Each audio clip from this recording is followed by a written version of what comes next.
Well, let's now bring in our correspondent Theophilus, who is on ground at the scene of that building collapse. Theophilus, it's a day after the collapse. What update is there?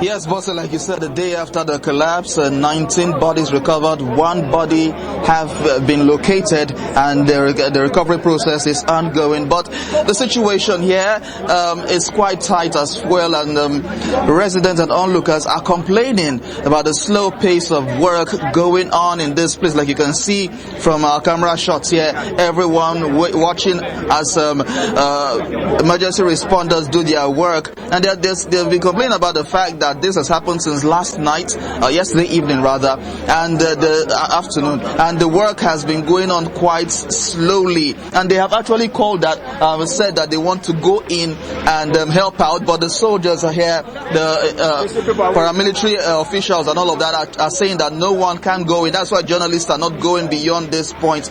But as it is, the complaints have been so rife. A lot of people are not happy with the slow pace of work right here at Ikoyi axis, where the scene of the building that collapsed in this axis right now. They've been complaining for some time now about the situation. Like I said earlier, they tried to even go in to help out in the work, but like you can see behind me, they were not allowed to go in at all.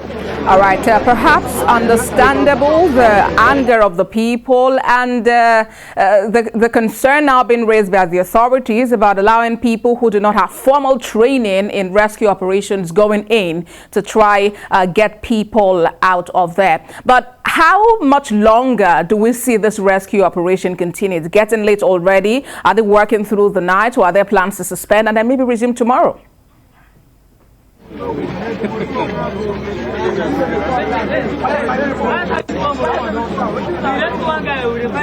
It might be longer than tonight. It might even last into tomorrow, because looking at the building behind me, it's a 21-story building, and it came down in this rubble, and so it might take a very long time, possibly a week, if for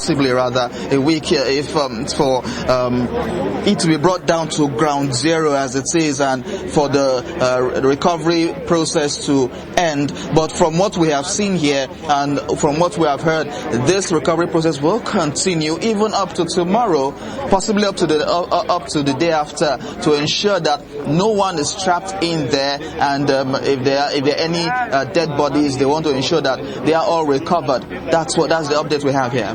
All right, we know that when incidents of this nature occur, sometimes it's quite a lot of hurdle accessing the structure, the rubble, and then especially trying to actually evacuate those that have been rescued, because there's usually a lot of crowd and there is no access for vehicles to move. What is the situation on Gerard Road? I think we have a bit of network issue. You can please reiterate your question, Bossa. All right, Theophilus, I was asking about what the situation is on ground as regards people lining the road and probably not allowing for vehicles to access that location.